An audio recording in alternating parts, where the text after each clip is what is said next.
If your character is like 90% head, and that head is like a third of the screen, and you want to now put platforms in the screen, you can tell that that's pretty quickly going to become a little bit of a hazard.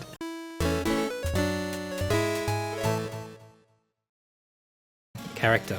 What is this all about? The character is, in most cases, or characters, they're things that you're supposed to relate to and things that you recognize. Most often, they are analogs to you, right? They're representatives. One of the most important things in this analogy, right, that you're going to be using are eyes.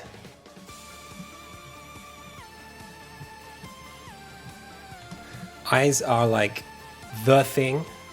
If you want your thing to look or feel alive, giving it eyes is like step one.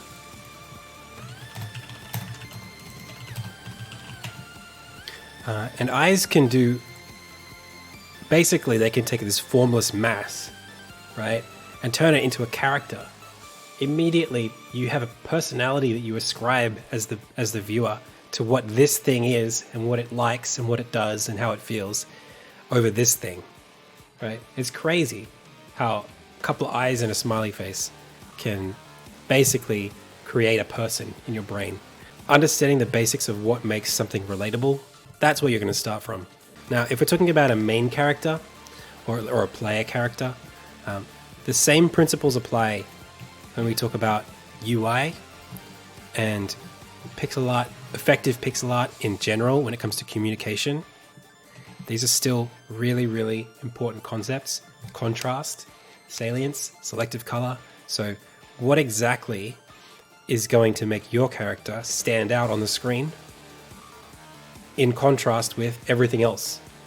Because when people pick up a controller, whether it's the first time they're playing your game or whatever, their first question is, where am I? As far as game design, I mean, there are obvious things that go into this, like where on the screen is me, in this case, dead center for Chrono Trigger. But also like which colors represent me, what is my shape as opposed to everybody else's shape. Composition in photography goes into this, so, you know, Mario being inside of the middle of the outer third at least, you know, is important.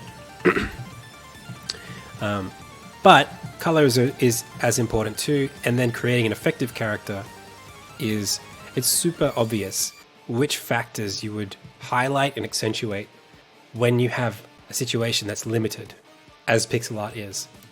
So, we have some limitation, we want to make a character, we want that character to stand out. Where are we? You have to think about the character's size in proportion with the rest of the screen. So knowing your game's resolution is really important to picking the size of your character.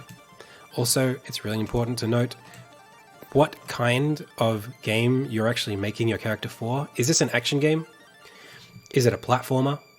If it has physics, your character's going to have colliders, right? Things that allow it to interact physically with the world. If your character is like 90% head, and that head is like a third of the screen, and you want to now put platforms in the screen, you can tell that that's pretty quickly going to become a little bit of a hazard.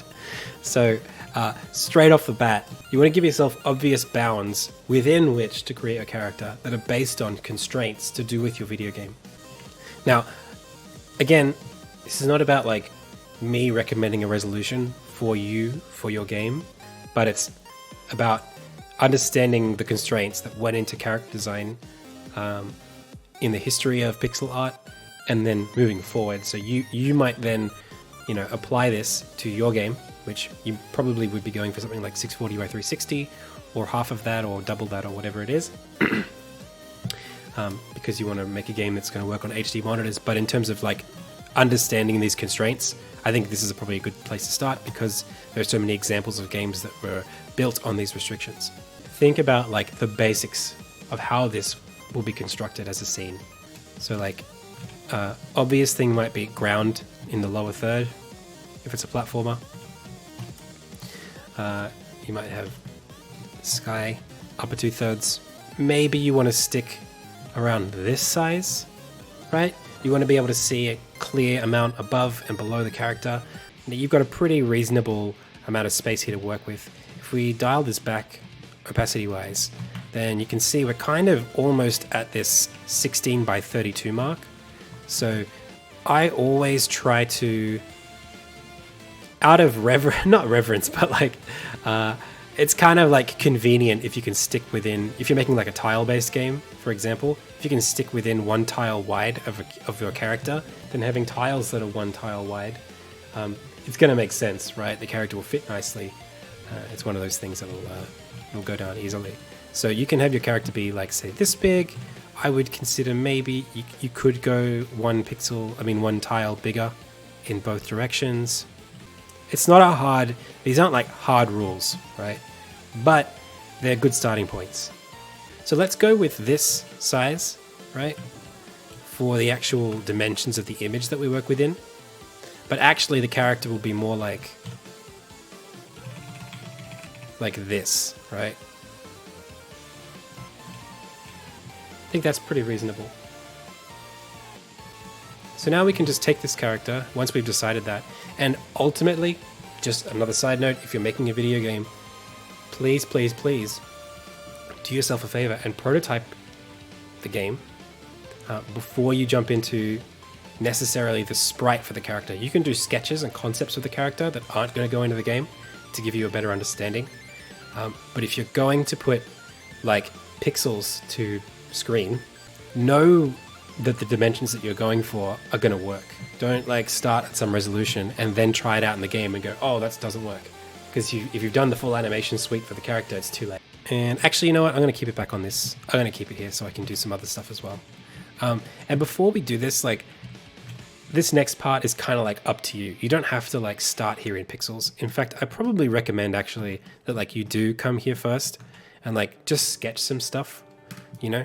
Like you might find that there are aspects of your character that you want to show in your pixel art that wouldn't necessarily stand out. Say your character has like headphones or like glasses or a backpack, and that thing might not be very big in terms of the character's size and proportions, but you might decide, well, the backpack is so important to their character that I want to show it in the pixel art.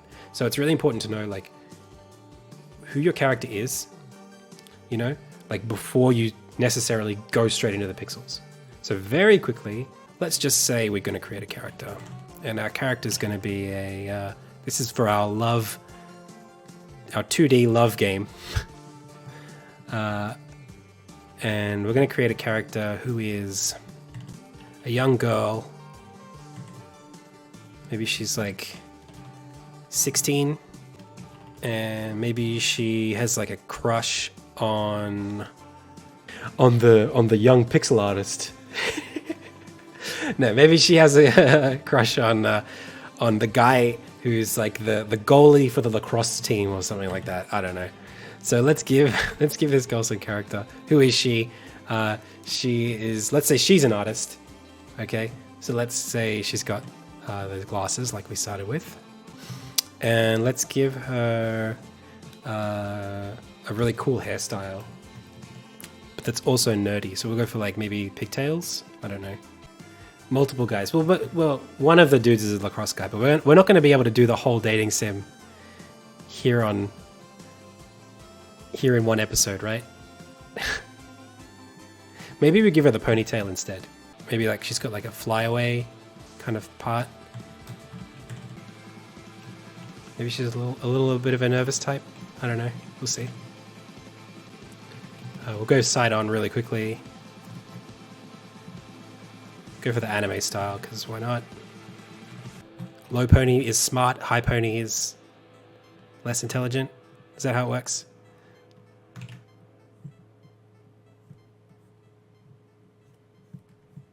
And maybe hers is a little messy. But we want to give her like something else. Maybe she's got like a pencil behind her ear or something. And maybe that pencil is like, maybe the game is about like she draws, like she like writes stuff in her book. Oh, maybe she's a writer, and whatever she like writes comes true or something like that. It's like Death Note, but it's called Love. It's like Love Note. All right, so the game's called Love Note, right? And everything that she writes, she's a fanfic writer. and everything that she writes happens. And she doesn't figure this out right away. Perfect. Okay. So, let's go. I'm excited. See, like, we just developed that, you know, like, organically, but we gave ourselves a platform, and this is really important. Even though this is a pixel art tutorial, knowing what it is you're trying to do is really important, and giving yourself the right tools and the right spaces to think about those things is important too. Like, maybe we could have come up with that by just writing down stuff on a bullet list. We'll see.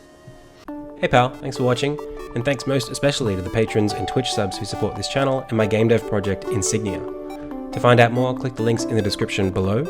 And if you like this video, tell YouTube by clicking the like button, and then YouTube will tell me, and then I'll make more videos. That's nice.